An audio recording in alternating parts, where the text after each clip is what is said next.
പരിശുദ്ധാത്മാവിന്റെ ദാനങ്ങളോ വരങ്ങളോ കാശ് കൊടുത്ത് സ്വന്തമാക്കാൻ പറ്റുന്ന വിഷയമല്ല.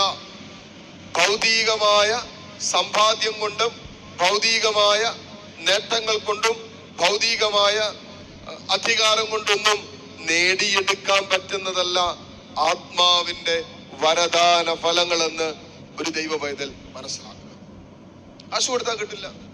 സ്നേഹം കാശ് കൊടുത്ത് മേടിക്കാൻ പറ്റോ? പറ. അങ്ങനെ എന്ത് എളുപ്പമായിരുന്നു. സമ്പന്നരായവരുടെ മധ്യേ നല്ല സ്നേഹം ഉണ്ടാവണമായിരുന്നല്ലോ. ഇന്ന് നേരെ തിരിച്ചല്ലേ സംഭവിക്കുന്നത്. അപ്പൊ കാശ് കൊടുത്താൽ കിട്ടുന്നതല്ല സ്നേഹം, കാശ് കൊടുത്താൽ കിട്ടുന്നതല്ല ദയ, കാശ് കൊടുത്താൽ കിട്ടുന്നതല്ല കരുണ. പാവപ്പെട്ടവന് ചിലപ്പോ വലിയ സമ്പന്നനേക്കാളും കരുണാർദ്രമായ ഒരു ഹൃദയം ഉണ്ടാകാം. അപ്പോ ഇതൊന്നും കാശ് കൊടുത്ത് കിട്ടുന്നതല്ല. വിശ്വസ്തത, ദയ, നന്മ, കരുണ, ആത്മസംയമനം, ഇങ്ങനെയുള്ളതൊന്നും നമുക്ക് കാശ് കൊടുത്ത് മേടിക്കാൻ പറ്റുന്നതല്ല. അത് ആദ്യം നമ്മൾ മനസ്സിലാക്കാം. അതുകൊണ്ട് പരിശുദ്ധാത്മാവുമായി ബന്ധപ്പെട്ട് നമ്മുടെ ജീവിതത്തെ നമ്മൾ ക്രമീകരിക്കാൻ തീരുമാനമെടുക്കുമ്പോൾ ഇതൊന്നും ലോകവുമായി ബന്ധപ്പെടുത്തി ചിന്തിക്കാവുന്നതോ നേടിയെടുക്കാവുന്ന വിഷയമല്ല പരിശുദ്ധാത്മാവിലുള്ള ജീവിതം.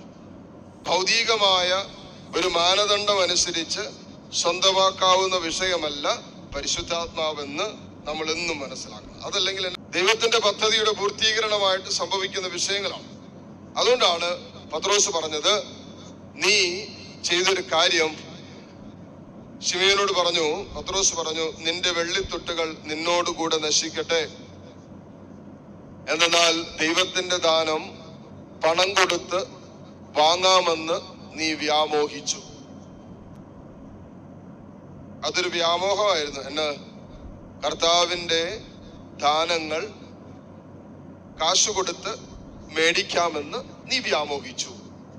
നിനക്ക് ഈ കാര്യത്തിൽ ഭാഗഭാഗിത്വമോ അവകാശമോ ഉണ്ടായിരിക്കുകയില്ല. കാരണം നിന്റെ ഹൃദയം ദൈവസന്നിധിയിൽ ശുദ്ധമല്ല.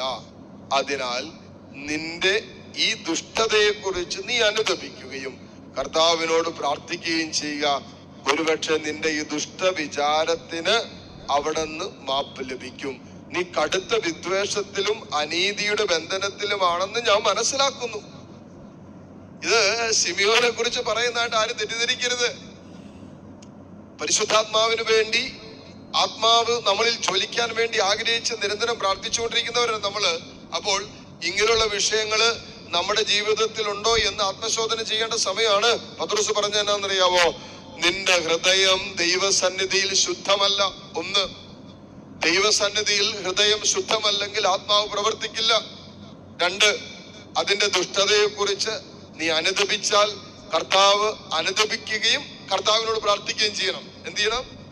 എന്റെ ഹൃദയം ദുഷ്ടമാണെങ്കിൽ അതേക്കുറിച്ച് ഞാൻ അനുതപിക്കുകയും എന്നിട്ട് അനുതാപമുള്ളൊരു ഹൃദയത്തോടെ ഞാൻ പ്രാർത്ഥിക്കുകയും ചെയ്യണം. അപ്പോ കർത്താവ് എന്നോട് ക്ഷമിക്കാം. ഈ ദുഷ്ടവിചാരത്തിൽ നിന്നും കർത്താവ് എനിക്ക് മാപ്പ് തരാം.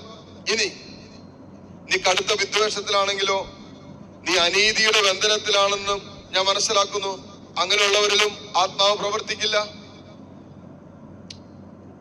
പത്രോസ് പറയാണ്, നീ കടുത്ത വിദ്വേഷത്തിലാണ്, വെറുപ്പിൽ. ശ്രദ്ധിച്ചോ, ക്ഷമിക്കാൻ പറ്റാതെ ആയിരിക്കുന്ന, വെറുപ്പിലും വിദ്വേഷത്തിലും ആയിരിക്കുന്ന ഒരാത്മാവിന്റെ മേൽ പരിശുദ്ധാത്മാവ് പ്രവർത്തിക്കുകയില്ല. ചെത് നിലവിളിച്ചെന്ന് പറഞ്ഞാലും, വലിയ സ്തുതിപ്പ് നടത്തി എന്ന് പറഞ്ഞാലും, എന്തെല്ലാം ആത്മീയ കലാപരിപാടികളിൽ നീ നിന്റെ ജീവിതത്തെ സമർപ്പിച്ചെന്ന് പറഞ്ഞാലും ഇപ്പോഴും ശ്രദ്ധിക്കണേ, ക്ഷമിക്കാത്ത വ്യക്തിയാണോ നീ? വെറുപ്പ് മനസ്സിലുണ്ടോ? വിദ്വേഷത്തിന്റെ ബന്ധനത്തിലാണോ നീ? നിന്നിൽ പരിശുദ്ധാത്മാവ് അല്പം പോലും ചലിക്കുന്നില്ല. മരവിച്ച് തണുത്തുറഞ്ഞ് ബന്ധിക്കപ്പെട്ട അവസ്ഥയിലാണ് നിന്റെ ആത്മാവ് കിടക്കുന്നത്. അങ്ങനെ വേണം പറയാൻ.